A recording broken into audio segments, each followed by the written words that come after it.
Hello दोस्तों, welcome back to my YouTube channel quick pharma. तो हमारा सब्जेक्ट चल रहा था pathophysiology B pharmacy second semester. उसमें हमारी यूनिट सेकेंड चल रही थी और ये हमारे यूनिट सेकेंड का चैप्टर सेकेंड है, रिस्पायरेटरी सिस्टम। अब इसमें जो हमारा रिस्पायरेटरी सिस्टम है, सबसे पहले तो हम इसके बारे में ब्रीफ में डिस्कस करेंगे। फिर हमारे रिस्पायरेटरी सिस्टम में दो डिजीज आती हैं, एक होती है अस्थमा और एक होती है COPD। ठीक है, तो इन दोनों डिजीज के बारे में एक वीडियो में तो नहीं डिस्कस कर पाएंगे, बिकॉज जो अस्थमा वाला जो है वो काफ़ी ज़्यादा लेंदी है, उसकी इटियोलॉजी, पैथोजेनेसिस, टाइप्स वगैरह सब कुछ पढ़ेंगे, तो उसको आज की वीडियो में कवर करेंगे। और जो COPD वाला जो टॉपिक है उसको हम नेक्स्ट पार्ट में कवर करेंगे। ठीक है, तो सबसे पहले यहाँ पे हम रिस्पायरेटरी सिस्टम के बारे में पूरा कंप्लीट समझेंगे with the help of diagram. ठीक है, और यहाँ पे फिर हमारा जो टॉपिक आने वाला है, जो डिजीज़ है अस्थमा, इसके बारे में अच्छे से समझेंगे पूरा डिटेल्स में। उसके बाद जो हमारा COPD वाला जो होगा उसको हम नेक्स्ट वीडियो में कवर करेंगे। ठीक है, तो वीडियो स्टार्ट करने से पहले मैं आप लोगों को बता देती हूँ कि अगर आप लोगों ने प्रीवियस वीडियो लेक्चर्स को नहीं देखा है तो उनको अभी जाके चेकआउट करिए, तभी आप लोग का जो आगे फर्दरली जो भी हम लोग पढ़ रहे हैं वो आप लोग को अच्छे से क्लियर होता जाएगा। ठीक है, बाकी इसके जो नोट्स वगैरह होंगे आप लोग को टेलीग्राम चैनल पर मिल जाएंगे फ्रीली, वहाँ से आप लोग डाउनलोड कर सकते हैं। तो चलिए हम अपनी वीडियो को स्टार्ट करते हैं। सबसे पहले यहाँ पे हम बात करेंगे रिस्पायरेटरी सिस्टम के बारे में। तो ये सब के बारे में, मतलब रिस्पायरेटरी सिस्टम वगैरह के बारे में हमने डिटेल्स में, जो हमारी HAP human anatomy and physiology second semester, उसमें हमने एकदम डिटेल्स में बात किया था। यहाँ पे थोड़ा बहुत ही हम समझेंगे कि कैसे क्या हो रहा है, यानी कि बहुत ज़्यादा डिटेल्स में नहीं जाएंगे, ऊपर ही ऊपर समझेंगे कि इसमें एक्चुअल में होता क्या है रिस्पायरेटरी सिस्टम में, क्योंकि ये ऑलरेडी हम एक सब्जेक्ट में जब कवर कर चुके हैं तो आप लोगों ने पढ़ा ही होगा। तो ये हमारा पूरा का पूरा डायग्राम आ जाता है ह्यूमन का। ठीक है, तो यहाँ पे आप लोग देख सकते हैं कि ये जो ऊपर वाला पार्ट होता है ये होता है नोज़, ह्यूमन की नोज़ होती है, और ये होता है माउथ। ठीक है, अब यहाँ पे आप लोग को पेपर वगैरह समझ में नहीं आ रहा होगा क्योंकि बहुत ज़्यादा रियलिस्टिक तो बना नहीं हुआ है, बस काम चलाओ समझने के लिए आप लोग यहाँ पे समझिए। अब यहाँ पे माउथ से, यहाँ पे गले से हमारा अंदर तक जाता है, जो इसको हम यहाँ पे बोल देते हैं ट्रैकिया या फिर विंड पाइप। ये जो पूरा दिख रहा है आप लोगों को, इसको हम ट्रैकिया बोलते हैं या फिर इसका दूसरा नाम होता है विंड पाइप। अब ये जो विंड पाइप होती है, इसी के थ्रू हम सांस लेते हैं, यानी कि इसी के थ्रू जो ये हमको किस चीज़ में हेल्प करती है, सांस लेने में हेल्प करती है। अब उसके बाद ट्रैकिया के बाद यहाँ पे हमारे दो लंग्स प्रेजेंट होते हैं हमारी बॉडी में। ठीक है, ये पेयर में होते हैं, यहाँ पे हमारे दो लंग्स मतलब कि एक पेयर में प्रेजेंट होते हैं, जिसमें हमारे दो लंग्स हमारी बॉडी में प्रेजेंट होते हैं, जो कि हमारे इससे एकदम अटैच होते हैं, किससे, हमारे विंड पाइप से। तो इतना मतलब नॉर्मली आप लोगों ने तो थोड़ा बहुत जानते ही होंगे। तो जैसे कि ये वाला पार्ट जो ऊपर वाला नोज़ वाला होता है, ये हमारी होती है नेजल कैविटी, जो इतना वाला पार्ट कवर करता है। फिर यहाँ पे आती है ओरल कैविटी, जो कि हमारा होता है माउथ, जिसमें हमारा माउथ आता है। उसके बाद ये वाला जो पूरा पार्ट होता है, इसको यहाँ पे हम फेरिंग्स बोलते हैं। और ये वाला, यानी कि ये जो मतलब कि यहाँ से माउथ से नीचे वाला, जो नीचे तो जो हमारा नेक से कनेक्टेड होता है, इसको यहाँ पे हम लैरिंग्स बोलते हैं। उसके बाद ये हमारा पूरा पार्ट होता है ट्रैकिया। ट्रैकिया यानी कि जो हमारी विंड पाइप होती है, और ये हमारी हो जाती है लंग्स। ठीक है, तो ये हमारे पेयर में लंग्स प्रेजेंट होते हैं। अब यहाँ पे जो हमारी ट्रैकिया होती है, ये हमारे दो पार्ट में डिवाइड हो जाती है। आप लोग देख सकते हैं कि ये हमारे लंग्स से डायरेक्टली कनेक्टेड है। अब जो हमारा यहाँ पे मतलब जो ट्रैकिया है, जब ये दो पार्ट्स में चला जाता है तो इसको यहाँ पे हम बोल देते हैं ब्रोंकाई। ये जो पार्ट होता है जो एक दूसरे से कनेक्टेड होता है, एक कनेक्ट होता है इस लंग से, एक कनेक्ट होता है इस लंग से, तो ये वाला जो कनेक्शन होता है इसको यहाँ पे हम बोल देते हैं ब्रोंकाई। अब ये जो हमारे ब्रोंकाई होते हैं यहाँ पे, यानी कि लंग से अंदर आप लोग देख सकते हैं, ये ब्रांचेस में मतलब कि बढ़ जाते हैं, टूट जाते हैं, तो इनको यहाँ पे हम बोल देते हैं ब्रोंकस या फिर ब्रोंकियोल्स बोल देते हैं। और बहुत ज़्यादा आगे जाके टूटते हैं तो उसको यहाँ पे हम क्या बोल देते हैं, ब्रोंकियोल्स बोल देते हैं। अब जो ब्रोंकियोल्स जो होती हैं, यानी कि ये जो हमारी ब्रोंकियोल्स होती हैं, ये हमारी ट्रैकिया की छोटी छोटी क्या होती हैं, ब्रांचेस होती हैं। क्योंकि आप लोग देख सकते हैं कि ट्रैकिया से ही मतलब ये हमारी कनेक्टेड है, तो ये हमारी किसकी हैं, जो ब्रोंकियोल्स होती हैं, ये हमारी इन्हीं की मतलब ट्रैकिया की ब्रांचेस होती हैं। ठीक है, अगर आप लोगों ने देखा होगा, पेड़ वगैरह देखा होगा, तो उसकी बहुत सारी ब्रांच होती है, मतलब ऊपर जाती है, फिर अलग अलग उसमें पत्ते निकलते हैं, अलग अलग ब्रांचेस होती है, वैसे ही इसमें भी होता है। अब जैसे कि पेड़ में पत्ते वगैरह लगे होते हैं, उसी तरीके से यहाँ पे हमारी जो ब्रांचेस हैं, इनमें लगी होती है एल्वोलाई, यानी कि इन्हीं से कनेक्टेड होती है हमारी एल्वोलाई। अब ये जो एल्वोलाई होता है ये मतलब एक गुच्छे टाइप का होता है, पूरा पाउच टाइप का होता है। ऐसे ही आप लोगों ने देखा होगा अंगूर के गुच्छे होते हैं गोल गोल, ऐसे इस तरीके से गुच्छे हो आप लोगों ने देखे होगा, एक एक अंगूर लगा होता है, वैसे ही हमारा कुछ गुच्छे टाइप का होता है हमारी एल्वोलाई। ठीक है, इसको यहाँ पे ब्लड कैपिलरी नेटवर्क भी बोलते हैं। अब ये जो हमारे एल्वोलाई होते हैं इनके ऊपर हमारी होती है कवरिंग, जो कि हमारी क्या होती है ब्लड कैपिलरी, यानी कि ये हमारी इसके ऊपर रेड कलर की कवरिंग होती है, तो ये हमारी हो जाती है ब्लड कैपिलरीज, इनके ऊपर प्रेजेंट होती है। यानी कि जो हमारी ब्लड की जो कैपिलरीज होती हैं वो पूरा एल्वोलाई के ऊपर कवरिंग की तरफ मतलब होती हैं, वो पूरा एल्वोलाई को यहाँ पे कवर करने का काम करती हैं। और ये जो यहाँ पे हमारी आ जाती है प्ल्यूरा, तो प्ल्यूरा जो होती है ये हमारी लंग्स की मसल्स होती हैं, इन्हीं को यहाँ पे हम प्ल्यूरा बोल देते हैं। अब यहाँ पे जो हमारे दोनों लंग्स होते हैं इसके नीचे हमारा डायफ्राम प्रेजेंट होता है। अब ये जो डायफ्राम होता है ये हमको बेसिकली ब्रीदिंग में हेल्प करता है, यानी कि सांस लेने में हेल्प करता है। अब ये जो आप लोग देख सकते हैं कि लंग्स के बीच में यहाँ पे हमारी हार्ट कैविटी होती है, जहाँ पे मतलब इसको यहाँ पे हमारा जो हार्ट होता है वो प्रेजेंट होता है। तो यहाँ पे कंप्लीट आप लोग आई होप आप लोग को स्ट्रक्चर मतलब इसका समझ में आ गया होगा, इसकी एनाटॉमी अच्छे से क्लियर हो गई होगी। अब ये एक्चुअल में हमारा काम कैसे करता है चलिए उसको समझ लेते हैं, यानी कि इसके फंक्शन के बारे में। तो ये जो हमारा रिस्पायरेटरी सिस्टम है, यानी कि ये वाला जो पूरा पार्ट है इसको हम 3 तरीकों से डिवाइड कर सकते हैं, 3 पार्ट्स में। एक हमारा यहाँ पे आ जाता है, ये हमारे 3 मेजर पार्ट्स इसके आ जाते हैं। एक हमारा आ जाता है एयरवे, सेकंड आता है लंग्स, थर्ड आता है मसल्स ऑफ रिस्पायरेशन।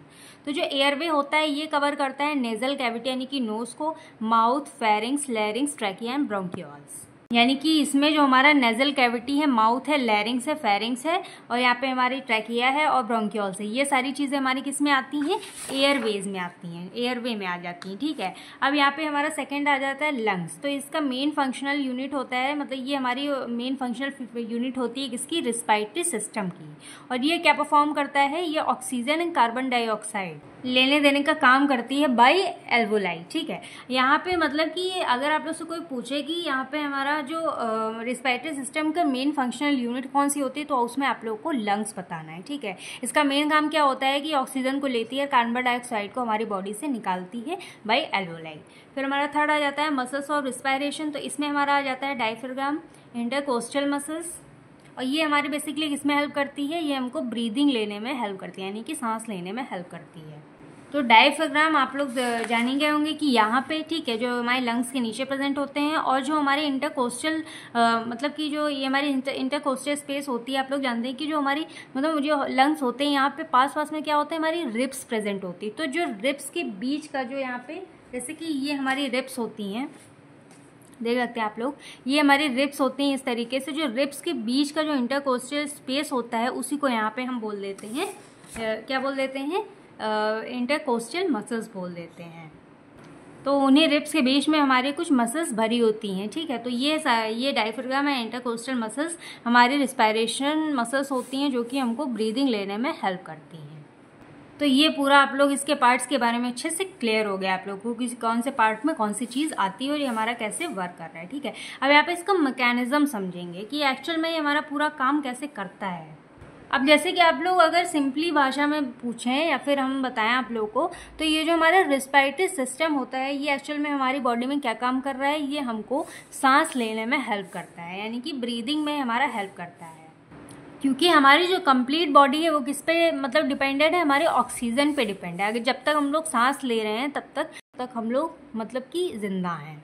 लेकिन अगर यहाँ पे हमारी बॉडी को ऑक्सीजन ना मिले सफिशिएंट अमाउंट में, तो धीरे धीरे करके क्या होता है हमारी बॉडी डिग्रेड होने लगती है, यानी कि हमारी बॉडी एकदम ख़त्म होने के स्टेज पे आ जाती है।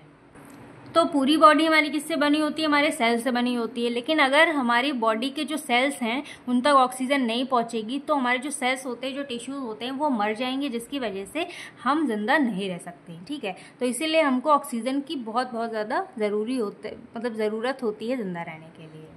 तो चलिए फटाफट यहाँ पे थोड़ा सा मैकेनिज्म के थ्रू ही समझ लेते हैं। ठीक है, ये जो फ्लो चार्ट है, तो सबसे पहले एक्चुअल में क्या होता है कि जो हम मतलब जो बाहर के एनवायरनमेंट में जो ऑक्सीजन प्रेजेंट है, जो एयर प्रेजेंट है, उसको हम लेते हैं किसके थ्रू, हमारे नेजल कैविटी और माउथ के थ्रू। तो हमारी जो एयर होती है, जो ऑक्सीजन होती है, वो हमारे यहाँ पे एंटर करती है, और उस एयर के साथ में हमारी ऑक्सीजन भी यहाँ पे प्रेजेंट होती है, जो कि हमारे माउथ या फिर नेजल कैविटी के थ्रू एंटर करती है।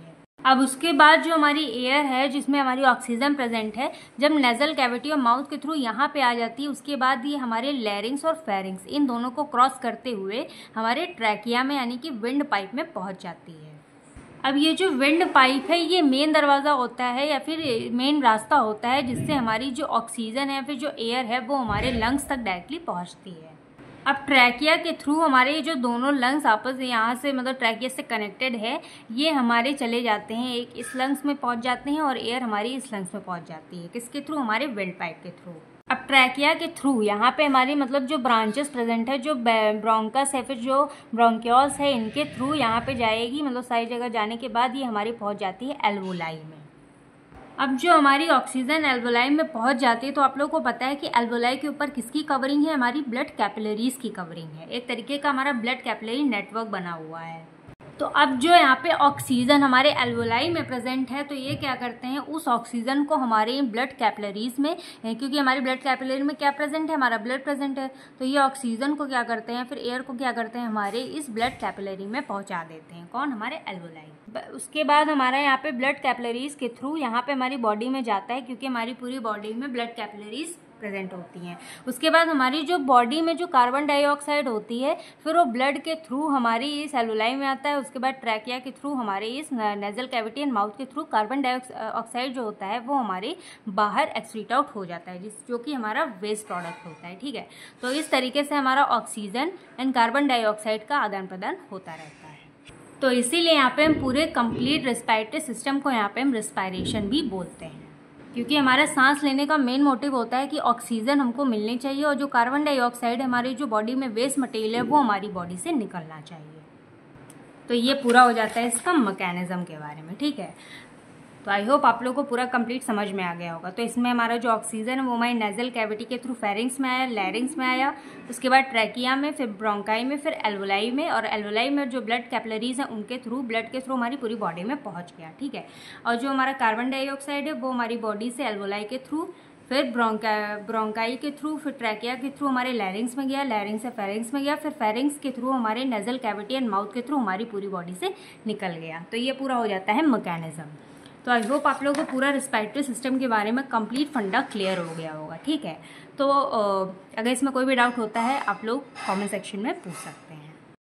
तो अब हम आ जाते हैं अपने मेन टॉपिक पे, जो कि हमारा होने वाला है अस्थमा। तो रेस्पिरेटरी सिस्टम का ये हमारी सबसे फर्स्ट डिजीज़ होती है जिसको हम यहाँ पे अस्थमा बोलते हैं। तो ये टॉपिक बहुत ज़्यादा इंपॉर्टेंट है, इसलिए इसको हम एकदम ब्रीफ में समझेंगे। तो सबसे पहले जब आप लोग रेस्पिरेटरी सिस्टम अगर अच्छे से समझ लेंगे तो आप लोग को अस्थमा से एकदम मतलब ये दोनों टॉपिक ही आपस में कनेक्टेड हैं, तो ये अच्छे से आप लोग को एकदम क्लियर हो जाएगा अस्थमा के बारे में। अब अगर यहाँ पे अस्थमा के बारे में डिस्कस करें तो ये जो अस्थमा होती है ये एक इन्फ्लेम्ड यानी कि इन्फ्लामेटरी डिजीज़ होती है, जिसकी वजह से यानी कि जब इन्फ्लामेशन होती है उसकी वजह से अस्थमा कॉज होता है। तो ये एक टाइप की हमारी एक क्रॉनिक इन्फ्लामेटरी डिजीज़ होती है। अब इसको थोड़ा सा हम यहाँ पे टेक्निकल टर्म में समझने से पहले थोड़ा देसी भाषा में समझेंगे, तब आप लोग को ज़्यादा क्लियर होगा, यानी कि with the help of example. अब जैसे कि नॉर्मली हम लोगों ने रेस्पिरेटरी सिस्टम में ये पढ़ा कि नेजल कैविटी एंड माउथ के थ्रू वगैरह यहाँ से मतलब हमारी ऑक्सीजन आती है, हमारे लंग्स में, हमारे ब्लड में जाती है, और अच्छा खासा काम चल रहा था। हमारी कार्बन डाइऑक्साइड इसी के थ्रू हमारे माउथ के मतलब कि माउथ के थ्रू हमारे बाहर निकल जाती है। ठीक है, लंग्स वगैरह के थ्रू।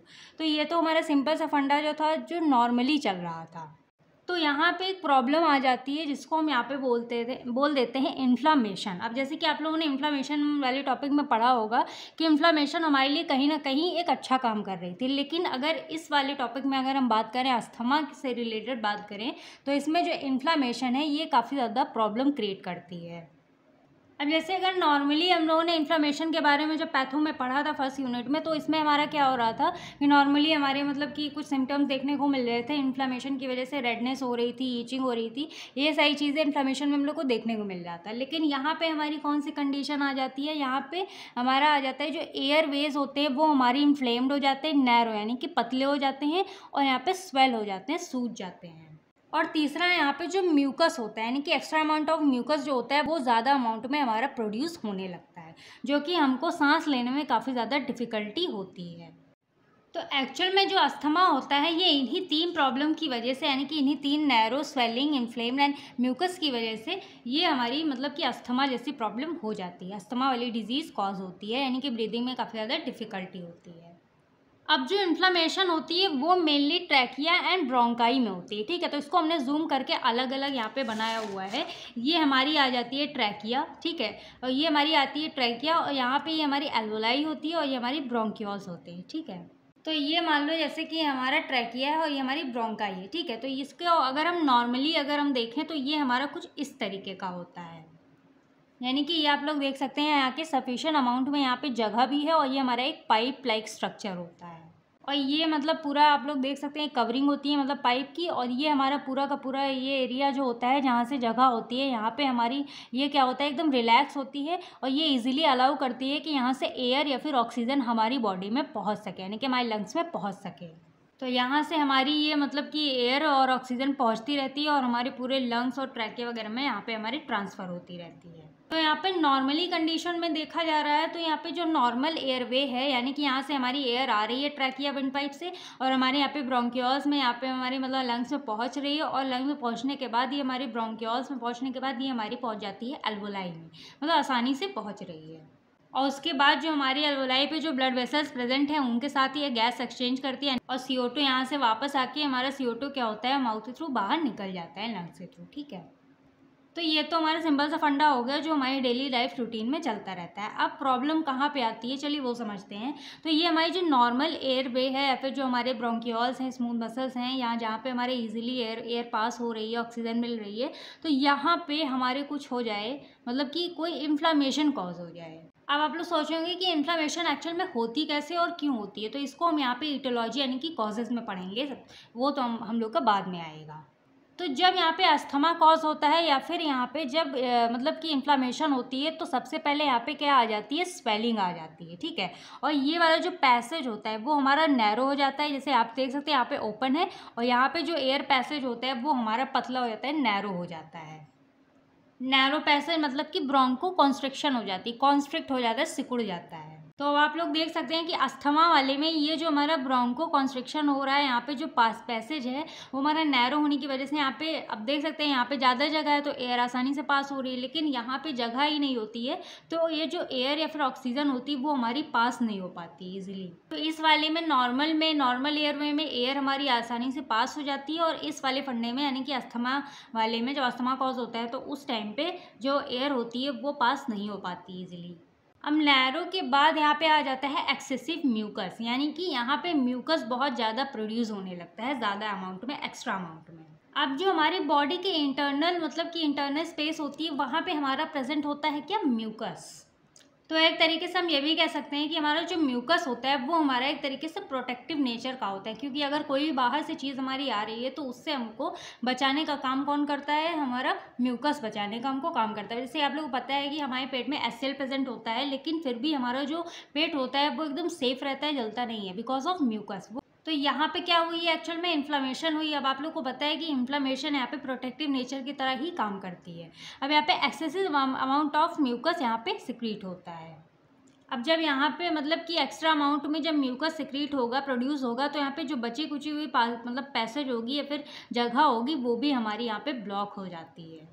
और जब यहाँ पे जगह ही नहीं बचेगी, पूरा एरिया जब ब्लॉक हो जाएगा, पूरा पैसेज यहाँ पे ब्लॉक हो जाएगा, तो जो हमारी एयर होती है यानी कि जो एयर है वो हमारी यहाँ पे पास ही नहीं होगी, हमको ऑक्सीजन मिलेगी नहीं, एयर भी पास नहीं होगी, जो जिसकी वजह से हमको जब ऑक्सीजन नहीं मिलेगी तो यहाँ पे ब्रीदिंग में, रिस्पायरेशन में हमको काफ़ी ज़्यादा दिक्कत होगी, ठीक है। तो यहाँ पे आप लोग क्या समझे, यहाँ पे हमारी नॉर्मल सी कंडीशन चल रही थी, उसमें हमारी इन्फ्लामेशन हुई, इन्फ्लामेशन के बाद यहाँ पे स्वेलिंग हुई, यहाँ पे जो पैसेज था वो हमारा नैरो हो गया, एक्सेस अमाउंट ऑफ म्यूकस यहाँ पे प्रोड्यूस होने लगा, जिसकी वजह से जो पैसेज है वो हमारा क्या हो गया, ब्लॉक हो गया, जिसकी वजह से जो थोड़ी बहुत एयर मिल भी रही थी, ऑक्सीजन मिल भी रहा था, वो एकदम मिलना बंद हो गया। और जो यहाँ पे मसल्स होती है वो हमारी एकदम टाइट हो जाती है, ठीक, यानी कि मोटी हो जाती हैं। अब इन मसल्स का एक्चुअल में काम क्या होता है कि ये हमारी कॉन्ट्रैक्ट करती हैं, मतलब एक बार डायलेट हुई कॉन्ट्रैक्ट कहीं कॉन्ट्रैक्शन करती हैं, जिसकी वजह से ये अब जब थिक हो जाती हैं फिर टाइट हो जाती है तो ये कॉन्ट्रैक्ट नहीं कर पाती हैं। तो इस वजह से जो एयर पैसेज है वो इजीली नहीं हो पाएगा, आसानी से नहीं हो पाता है, और ये हमारी एयर यहाँ पे नहीं पहुँच पाती है। तो अगर आप लोगों को अस्थमा के बारे में लिखना है, फिर अगर आपसे कोई भी पूछता है, तो ये हमारी एक ऐसी कंडीशन होती है अस्थमा जिसमें पर्सन का जो एयरवे होता है वो क्या होता है, इन्फ्लेम्ड हो जाता है, यानी कि इन्फ्लेमेशन हो जाती है, पतला हो जाता है, स्वेल हो जाता है और यहाँ पे extra amount of mucus produce होता है, जिसकी वजह से ब्रीथ यानी कि रिस्पायरेशन में काफ़ी ज़्यादा डिफिकल्टी होती है और ये एक टाइप की क्रॉनिक इन्फ्लामेटरी डिजीज़ होती है। अब ये हमारा मतलब कि पीरियोडिक सिम्टम्स होते हैं, यानी कि पीरियोडिकली चलता है। अब ये जैसे कि मान लो ऐसे नॉर्मली हमारा फंक्शन कर रहा है, नॉर्मली चल रहा है, तो ऐसे कोई भी कंडीशन आ जाती है, जैसे कि बहुत ज़्यादा धूल मिट्टी हो गई या फिर बहुत ज़्यादा आप लोग दौड़ भाग रहे हो, तो उस टाइम पे बीपी वगैरह बढ़ जाती है, वैसे डायलेशन हो जाती है।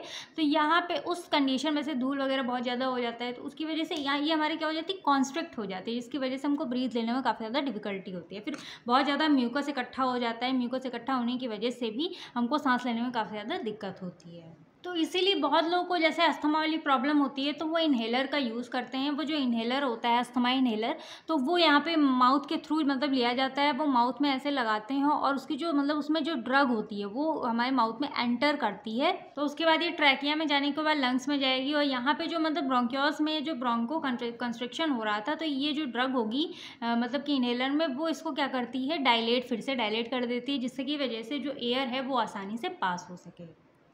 तो इस तरीके से यहाँ पे अस्थमा का जो पंप होता है, फिर जो इन्हेलर होता है वो यहाँ पे काम करता है। तो ये सारी चीज़ें आई होप आप लोगों को अस्थमा के बारे में क्लियर हो गई होंगी कि ये हमारा किस वजह से होता है, कैसे होता है, कौन कौन सी चीज़ें इसको अफेक्ट कर रही हैं। ठीक है, अब चलिए इनके कुछ सिम्टम्स के बारे में हम यहाँ पे देख लेते हैं। तो ये मतलब कि सिम्टम्स मतलब कैसे पहचाने कि अस्थमा वाली प्रॉब्लम हो गई है।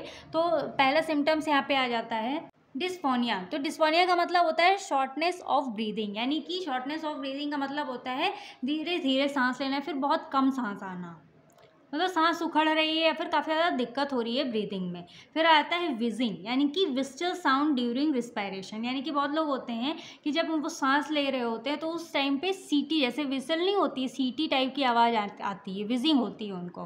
तो ये वाली प्रॉब्लम से आप समझ सकते हैं कि अस्थमा वाली प्रॉब्लम है। कफिंग बहुत ज़्यादा है, जिसकी वजह से म्यूकस बहुत ज़्यादा सिक्रीट हो रहा है, उसकी वजह से भी सांस लेने में काफ़ी ज़्यादा दिक्कत होती है। चेस्ट टाइटनेस, जो चेस्ट होता है उसमें काफ़ी ज़्यादा टाइटनेस महसूस हो रहा है। तो जैसे कि जो हमारा लंग्स वगैरह होता है वो हमारे कहाँ पे होता है, चेस्ट में ही तो होता है, मतलब चेस्ट के पास ही तो होता है। तो वो हमारी जब मतलब टाइटनेस महसूस होती है, बहुत ज़्यादा टाइट हो जाता है। फिर आता है फैटिग, यानी कि बहुत ज़्यादा थकावट फील हो रही है। लिमिटेशंस ऑफ एक्टिविटी, यानी कि आप बहुत ज़्यादा एक्टिविटी नहीं परफॉर्म कर पाएंगे, लिमिटेशन लग जाती है एक तरीके से कि मतलब बाहर के कामों में आप लोग का बहुत ज़्यादा डिफिकल्टी होगी, लिमिट लग जाएगी, हाँ इतना काम ही आप लोग कर सकते हैं। ठीक है, तो ये हो जाते हैं इसके कुछ सिम्टम्स के बारे में। तो आई होप आप लोग इसके सिम्टम्स के बारे में, अस्थमा के बारे में पूरा अच्छे से आप लोग को क्लियर हो गया होगा। चलिए अब हम यहाँ पे ईटियोलॉजी के बारे में बात कर लेते हैं। तो सबसे पहले यहाँ पे आ जाती है स्मोकिंग। तो मतलब ईटियोलॉजी के या फिर कॉजेज़ के, ठीक है। तो स्मोकिंग काफ़ी ज़्यादा इंजीरियस होती है हमारी हेल्थ के लिए, जिसकी वजह से हमको सांस लेने में काफ़ी ज़्यादा दिक्कत होने लगती है। ठीक है, जैसे अगर आप लोग मतलब उसमें स्मोकिंग में क्या रहता है, धुआं वगैरह ही तो रहता है। अगर सिगरेट वगैरह अगर कोई कंज्यूम कर रहा है, स्मोक कर रहा है, तो उसमें क्या रहता है, धुआं रहता है, जिसकी वजह से हमको काफ़ी ज़्यादा दिक्कत होती है सांस लेने में। फिर आता है कोल्ड ड्राई एयर। अब जैसे बहुत ज़्यादा कोल्ड या फिर ड्राई एयर होती है, उसमें भी हमको सांस लेने में काफ़ी ज़्यादा दिक्कत होने लगती है। ठीक है, फिर आ जाता है एयर पॉल्यूटेंट्स। मान लो ऐसे कि इन्वायरमेंट में काफ़ी ज़्यादा एयर पॉल्यूटेंट्स होते हैं, एयर जो पॉल्यूटेड होती है, बहुत ज़्यादा गंदगी होती है, फिर बहुत ज़्यादा पॉल्यूशन होता है, उसकी वजह से भी हमको सांस लेने में दिक्कत होती है। बिकॉज ऑफ कुछ जैसे ट्रांसपोर्ट्स वगैरह होते हैं, जब व्हीकल्स वगैरह काफ़ी ज़्यादा रश हो जाता है तो उसमें भी काफ़ी ज़्यादा पॉल्यूशन हो जाता है एयर में, जिसकी वजह से हमको दिक्कत होने लगती है। फिर आता है फूड केमिकल्स की वजह से भी होता है, सर्टेन मेडिकेशन की वजह से भी होता है, कुछ फैमिली हिस्ट्रीज होती है, ओबेसिटी, लंग्स इन्फेक्शन। मान लो जैसे किसी के लंग्स में इन्फेक्शन वगैरह हो गया, उसकी वजह से भी ब्रीदिंग में काफ़ी ज़्यादा दिक्कत होती है। ठीक है, तो ये हो जाते हैं इसके कुछ कॉजेस या फिर ईटियोलॉजी। ठीक है, तो आई होप आप लोग को इसके सिम्टम्स, ईटियोलॉजी वगैरह ये सारी चीज़ें क्लियर हो गई होंगी। अब हम बात कर लेते हैं यहाँ पे टाइप्स ऑफ अस्थमा के बारे में, कि जो अस्थमा है वो कितने टाइप्स के होते हैं। तो ये जो अस्थमा है बेसिकली 4 मेजर टाइप्स में कैटेगराइज्ड होते हैं। पहला होता है एक्सट्रिंसिक अस्थमा, सेकंड है इंट्रिंसिक अस्थमा, थर्ड है ड्रग इंड्यूस्ड अस्थमा, फोर्थ है ऑक्यूपेशनल अस्थमा। तो चलिए जल्दी से इनके बारे में, चारों के बारे में हम डिस्कस कर लेते हैं। तो पहले यहाँ पे आ जाता है हमारा एक्सट्रिंसिक अस्थमा। अब ये जो यहाँ पे एक्सट्रिंसिक अस्थमा होता है, इसको यहाँ पे हम एटॉपिक या फिर एलर्जिक अस्थमा के नेम से भी जानते हैं। और इसका मेन मतलब मोस्ट कॉमन टाइप होता है अस्थमा का ड्यू टू एलर्जेंस, यानी कि किसी एलर्जी की वजह से यहाँ पे अस्थमा कॉज हो रहा है। It usually begins in childhood और इन अर्ली एडल्ट लाइफ, यानी कि बाहर से कुछ एलर्जिक चीज़ें होती हैं, फिर एलर्जेंस वाली चीज़ें होती हैं जो कि हमारे पैसेज को यहाँ पे क्या करती हैं, अंदर डैमेज कर देती है, जिसकी वजह से एक्सट्रिंसिक अस्थमा कॉज होता है। और ये काफ़ी ज़्यादा चाइल्डहुड में देखने को मिलता है, या फिर जो मतलब अर्ली एडल्ट लाइफ होती है, जैसे कि 17-18 साल के बच्चे होते हैं, उनमें देखने को मिलता है। फिर हमारे यहाँ पे आ जाता है सेकंड, तो ये हमारा होता है non atopic and non allergic asthma, यानी कि ये तो ना ही तो एटॉपिक है, ना ही तो इसमें कोई एलर्जी कॉज हो रही है, ठीक है। ये बेसिकली किसकी वजह से होता है, ये होता है it generally occurs due to any type of lung infection, यानी कि इसमें किसी टाइप का लंग्स इन्फेक्शन होता है, जिसकी वजह से इंट्रिंसिक अस्थमा कॉज होता है। इंट्रिंसिक मतलब क्या होता है, इंटरनल, यानी कि हमारे इंटरनल ऑर्गन में कोई प्रॉब्लम है, इंटरनल ऑर्गन में कोई इन्फेक्शन हुआ है, इसकी वजह से यहाँ पे हमको प्रॉब्लम हो रही है। और ये मेनली हमको कहाँ पे देखने को मिलता है, एडल्ट लाइफ में देखने को मिलता है, यानी कि जो एडल्ट्स होते हैं उनमें ये डेवलप होता है। जैसे कि आजकल मतलब जो एडल्ट्स होते हैं वो काफ़ी ज़्यादा स्मोक वगैरह है, या फिर किसी टाइप की भी चीज़ों का मतलब इस्तेमाल करते हैं, फिर खाते पीते हैं, तो वो उनके किन को हर्ट कर रहा है, किन में इन्फेक्ट कर रहा है, उनके लंग्स को इन्फेक्ट कर रहा है, इन्फेक्शन पहुंचा रहा है, ठीक है। तो ये हो जाता है इंट्रिंसिक अस्थमा। एक्सट्रिंसिक मतलब बाहर से कोई एलर्जेंस आ रही है, ठीक है। इंट्रिंसिक मतलब जो हमारे अंदर से हमारे लंग्स को कोई चीज़ इन्फेक्ट कर रही हो, ठीक है। फिर थर्ड हमारा यहाँ पे आ जाता है ड्रग इंड्यूस्ड अस्थमा। तो it is a type of asthma triggered by use of certain medication, यानी कि हमने कोई ऐसी दवाई खा ली या फिर कोई ऐसी ड्रग ले ली जिसकी वजह से हमको अस्थमा कॉज हो जाता है, यानी कि बहुत किसी भी टाइप का मेडिकेशन हो गया, फिर गलत दवाई ले ली, या फिर उसकी वजह से ये ट्रिगर्ड होता है, जिसकी वजह से हमको यहाँ पे अस्थमा देखने को मिलता है। अब इसमें जैसे मेडिकेशन में इंक्लूड हो गया aspirin, NSAIDs and beta blockers, ये सारी चीज़ें जो होती हैं, ये जितनी मेडिसिन वगैरह ड्रग्स वगैरह होती हैं, ये अस्थमा कॉज करने के काफ़ी ज़्यादा चांसेस होते हैं इसमें, ठीक है। फोर्थ आ जाता है ऑक्यूपेशनल अस्थमा। ऑक्यूपेशनल अस्थमा होता है mainly caused by exposure to a specific substance in work place. These substance are include chemical, dust, gases, यानी कि बहुत लोग होते हैं जो बाहर काम करते हैं इंडस्ट्री वगैरह में, या फिर बहुत ज़्यादा वर्कलोड रहता है उन पे, काफ़ी ज़्यादा इंडस्ट्री वगैरह, कंपनी वगैरह, बड़ी बड़ी कंपनी वगैरह में काम करते हैं, तो वर्क प्लेस पे जो मतलब कुछ सब्सटेंसेस होते हैं जो कि बहुत ज़्यादा हार्मफुल होते हैं, बहुत ज़्यादा केमिकल होता है, डस्ट होता है, बहुत सारी गैसेज होती हैं, बहुत सारी गैसेस प्रेजेंट होती है वहाँ पे, तो उसकी वजह से उनके लंग्स में काफ़ी ज़्यादा दिक्कत होने लगती है, ठीक है। उनको ये वाली प्रॉब्लम हो सकती है, क्योंकि बहुत जगह होता है ना, जैसे बड़ी बड़ी इंडस्ट्रीज़ वगैरह होती हैं, कंपनीज़ वगैरह होती है, तो उसमें कहा जाता है कि मतलब कि ड्यूरिंग द प्रिपरेशन उस टाइम पे मास्क वगैरह लगाने के लिए बहुत लोग कहते हैं, ठीक है। इसकी वजह से जो गैसेस वगैरह हैं उनके लंग्स को अफेक्ट ना कर सके, उनकी बॉडी मेंटेन ना कर सके, ठीक है। तो ये हमारा हो जाता है ऑक्यूपेशनल अस्थमा। तो आई होप आप लोगों को चारों के चारों बारे में समझ में आ गया होगा, इसके टाइप्स के बारे में। अब हम बात करते हैं अपने मेन टॉपिक, जो कि हमारा आ जाता है पैथोजेनेसिस। पैथोजेनेसिस को यहाँ पे हम मैकेनिज्म भी कह सकते हैं। तो द पैथोजेनेसिस ऑफ अस्थमा, और we can say asthmatic attack, can be explained as follows. अब जो अस्थमा की मैकेनिज्म या फिर जो पैथोजेनेसिस है, इसको हम यहाँ पे थोड़ा सा फ्लो चार्ट की मदद से समझेंगे, तभी आप लोगों को ज़्यादा समझ में आएगा, ठीक है। इसको यहाँ पे हम अस्थमेटिक अटैक भी बोल सकते हैं, ठीक है। इसकी वजह से अस्थमा वगैरह काफ़ी ज़्यादा कॉज होता है। तो चलिए इनको हम थोड़ा सा यहाँ पे टेक्निकल टर्म में with the help of flow chart यहाँ पे हम पढ़ते हैं। तो यहाँ पे मैकेनिज्म को समझने से पहले थोड़ी सी यहाँ पे हम बेसिक टर्म्स को समझते हैं, तब आप लोग को इसके जितने भी पार्ट्स लिखे होंगे, जितने भी पॉइंट्स लिखे होंगे, तब आप लोग को अच्छे से क्लियर होंगे। अब जैसे कि आप लोग को पता है कि हमारी बॉडी में जो इम्यून सिस्टम होता है, इम्यून सिस्टम बेसिकली क्या काम करती है, वो हमको जो हमारे हार्मफुल सब्सटेंस होते हैं, मतलब बाहर जो हार्मफुल सब्सटेंस प्रेजेंट होते हैं या फिर जो फॉरेन मटेरियल्स होते हैं, उनसे हमको प्रोटेक्ट करने का काम करती है। और इसके अंदर मेनली हमारा कौन काम करता है, इम्यून सिस्टम में हमारा जो मेनली लड़ने का काम कौन करता है, हमारा WBC, वाइट ब्लड सेल्स, यानी कि ल्यूकोसाइट्स भी इसको हम बोलते हैं। अब WBC में जैसे आप लोग को पता होगा कि बहुत सारी चीज़ें प्रेजेंट होते हैं, यानी कि WBC के कुछ हमारे मेडिएटर्स प्रेजेंट होते हैं, जैसे कि न्यूट्रोफिल्स हो गया, बेसोफिल्स, या फिर इनको सब टाइप्स भी बोल सकते हैं इनके, एसिनोफिल्स हो गया, मास्ट सेल, लिम्फोसाइट, मैक्रोफेजेस, ये सारी चीज़ें हमारी किसके अंडर में आती हैं, WBC में आती हैं।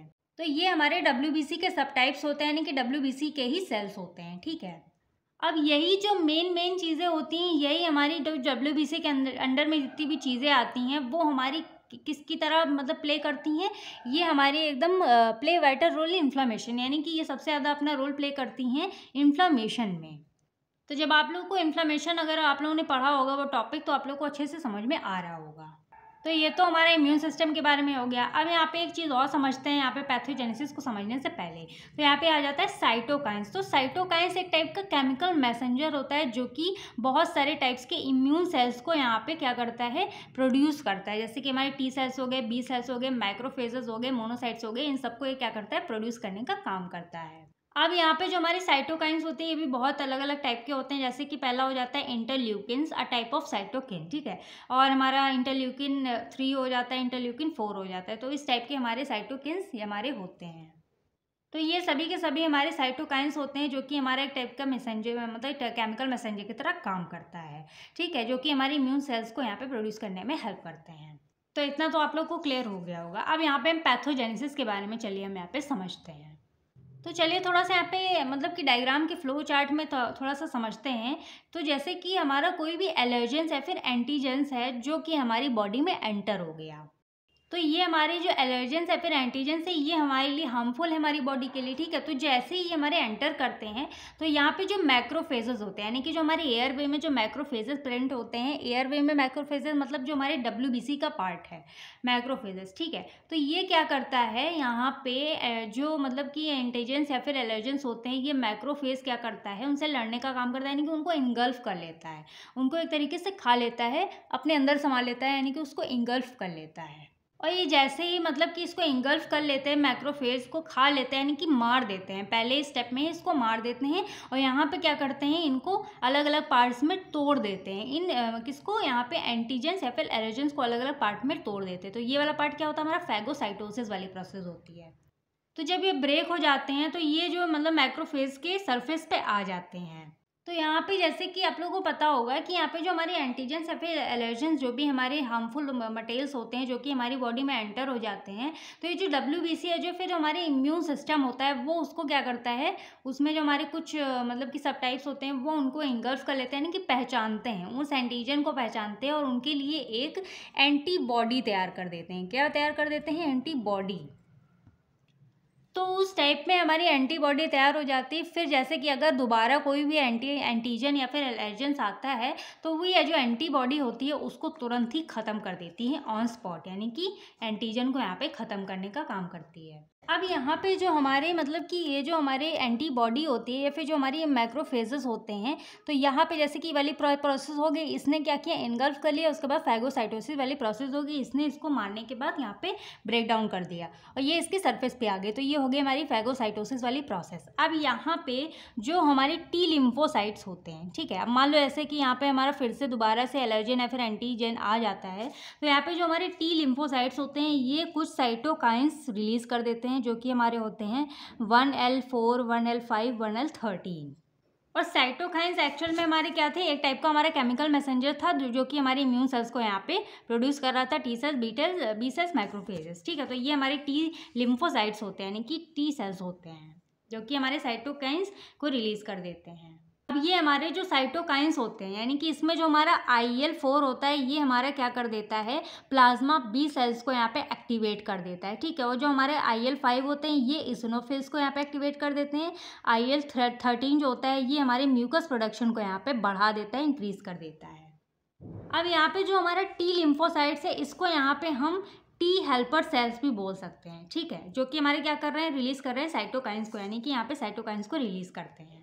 अब जो यहाँ पे हमारे प्लाज्मा बी सेल्स होते हैं ये बेसिकली एंटीबॉडी के प्रोडक्शन को स्टार्ट कर देते हैं, यानी कि शुरू कर देते हैं। अब यहाँ पे जो हमारी एंटीबॉडी होती है इसको यहाँ पे हम इम्यूनोग्लोबिन के नेम से भी जानते हैं, ठीक है, यहाँ पे इसके नेम से भी जानते हैं। ये हमारा जैसे कि हमारा हो जाता है EIG हो जाता है, IgE हो जाता है, ठीक है। तो यहाँ पे हमारी दो टाइप की IgE एंड IG वाली एंटीबॉडी होती है। तो ये हमारे क्या करते हैं, plasma B cells IgE antibody का प्रोडक्शन कर देते हैं, स्टार्ट कर देते हैं। अब हमारी ये जो एंटीबॉडी है IgE एंटीबॉडी ये हमारी जाती हैं और बाइंड हो जाती हैं हमारे मास्ट सेल से। तो इसने क्या किया, यहाँ पे मास्ट सेल से बाइंडिंग कर ली, ठीक है। अब यहाँ पे जो IL-5 है ये इजोनोफिल्स को रिलीज करता है, और यहाँ पे अब इजोनोफिल्स हमारे क्या है, हमारे एक टाइप के WBC ही तो हैं। अब ये जो ल्यूकोट्राइन्स या फिर प्रोटीएज होते हैं ये एक तरीके से हमारी इन्फ्लामेटरी मेडिएटर्स होते हैं।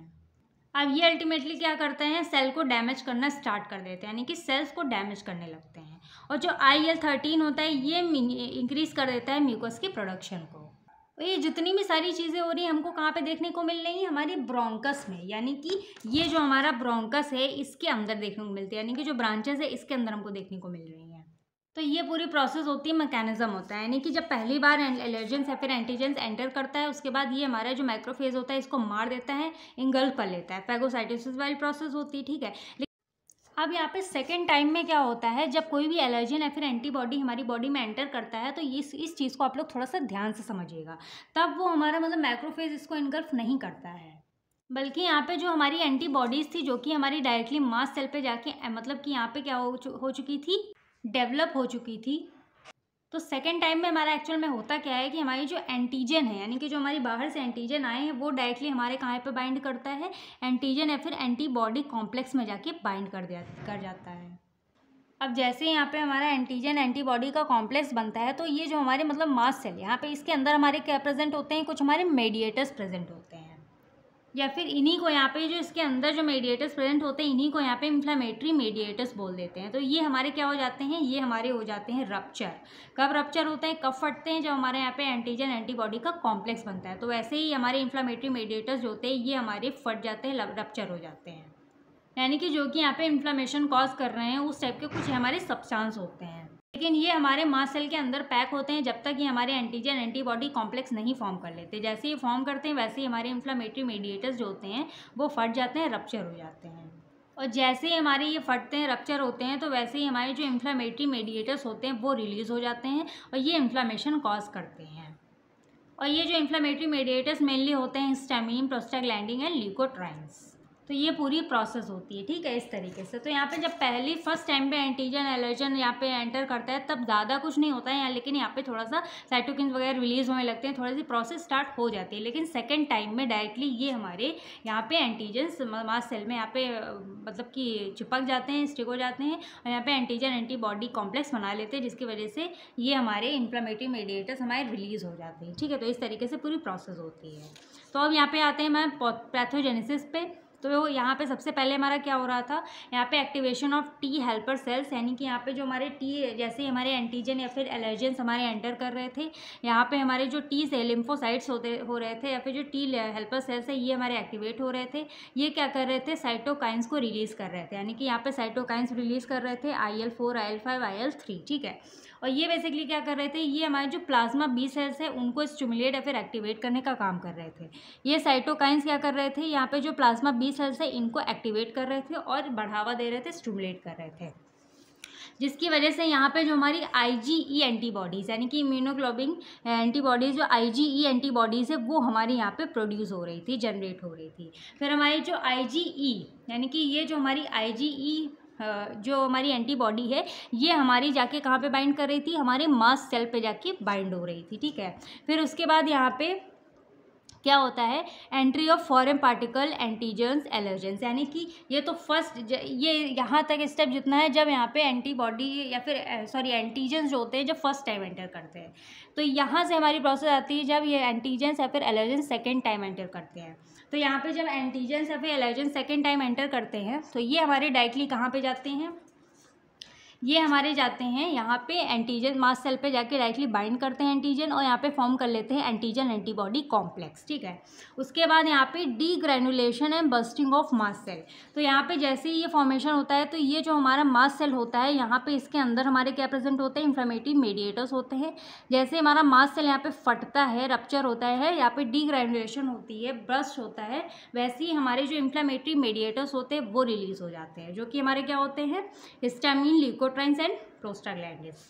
तो ये रिलीज होने के बाद यहाँ पे हमारी क्या चीज़ कॉज करती है, ब्रोंको कॉन्स्ट्रिक्शन होती है, इन्फ्लामेशन होती है, म्यूकस हाइपर सिक्रेशन। यहाँ पे जो हमारी ब्रोंकियोल्स होते हैं वो हमारे यहाँ पे क्या हो जाते हैं, कॉन्स्ट्रिक्ट हो जाते हैं, ये हमारी स्वेलो हो जाती है, ठीक है। यहाँ पे म्यूकस हाइपर सिक्रेशन यानी कि म्यूकस का एक्सेस अमाउंट में मतलब कि बढ़ जाता है, बहुत ज़्यादा म्यूकस सिक्रीट होता है, हाइपर सिक्रेशन होता है, और उसके बाद यहाँ पे अस्थमा अटैक हो जाता है, यानी कि अस्थमा अटैक्स आते हैं, अस्थमा कॉज होता है। ठीक है, तो ये हो जाती है इसकी पूरी कंप्लीट पैथोजेनेसिस। तो आई होप आप लोगों को अच्छे से क्लियर हो गया होगा। ठीक है, अब इसको अगर आप लोग ध्यान से समझेंगे पूरा प्रोसेस, तब आप लोगों को समझ में आ जाएगा। फिर हम आते हैं यहाँ पे लास्ट पार्ट में, जिसमें हम इसके ट्रीटमेंट के बारे में देख लेंगे कि इसको हम ट्रीट कैसे कर सकते हैं। पहला हमारा आ जाता है नॉन फार्माकोलॉजिकल यानी कि इसमें हम कोई किसी टाइप का मेडिकेशन नहीं यूज़ करेंगे। इसमें आप लोग को टोबैको, स्मोकिंग वगैरह ये सब अवॉइड करना पड़ेगा। Avoid medication such as aspirin, beta blockers, जो मेडिकेशन में एस्प्रिन वगैरह है उसको ना लें, अवॉइड करें। अल्कोहल को अवॉइड करें। फ्रेश एयर इनटेक करें, यानी कि फ्रेश एयर लें। पोल्यूटेड एयर बिल्कुल नहीं होनी चाहिए। फार्माकोलॉजिकल, जिसमें हम यहाँ पे मतलब दवाइयों का यूज़ कर सकते हैं, जैसे कि मास्ट सेल स्टेबलाइजर ले सकते हैं, ब्रोंकियोडाइलेटर्स ले सकते हैं, जैसे कि जो हमारे ब्रोंकियोल्स हैं जो कॉन्स्ट्रिक्ट थे वो हमारे डायलेट हो सके, इजीली पैसेज हमारा क्लियर हो सके। ल्यूकोट्राइन्स रिसेप्टर एंटागोनिस्ट ले सकते हैं, एंड कॉर्टिकोस्टेरॉइड्स ले सकते हैं। ठीक है, ये हो जाती है इसकी ट्रीटमेंट के बारे में। तो आई होप आप लोगों को सारी चीज़ें क्लियर हो गई होंगी अस्थमा के बारे में। तो अगर एग्ज़ाम में आता है तो आप लोग इसको वैसे तो लॉन्ग में ही आएगा, तो सबसे पहले रिस्पायरेटरी सिस्टम का ये इंट्रोडक्शन वगैरह हो गया, डायग्राम हो गया, सही चीज़ें समझ में आ गई होंगी। फिर हमारा अस्थमा के बारे में ये पूरा इसका इंट्रो था, डायग्राम का पूरा मैकेनिज्म था, मतलब कि ये इसका पूरा फंक्शन था, कैसे क्या हो रहा है, अस्थमा कैसे कॉज हो रहा है। ठीक है, इसके सिम्टम्स, ईटियोलॉजी, और इसके जो हमारे टाइप्स हैं ये इसके बारे में हम लोगों ने समझ लिया, 4 टाइप्स हैं। उसके बाद यहाँ पे इसके पैथोजेनेसिस के बारे में हम समझ गए, और उसके बाद यहाँ पे इसके ट्रीटमेंट के बारे में समझ गए। ठीक है, तो मिलते हैं हम नेक्स्ट वीडियो में नेक्स्ट टॉपिक के साथ, जिसमें हम COPD के बारे में डिस्कस करेंगे, जो कि हमारी रिस्पायरेटरी सिस्टम की ही एक डिजीज़ है। फिर हमारा जो रिस्पायरेटरी सिस्टम होगा वो पूरा कंप्लीट हो जाएगा। ठीक है, तो मिलते हैं हम नेक्स्ट वीडियो में नेक्स्ट टॉपिक के साथ। तब तक के लिए do like, share, comment and subscribe to my YouTube channel quick pharma.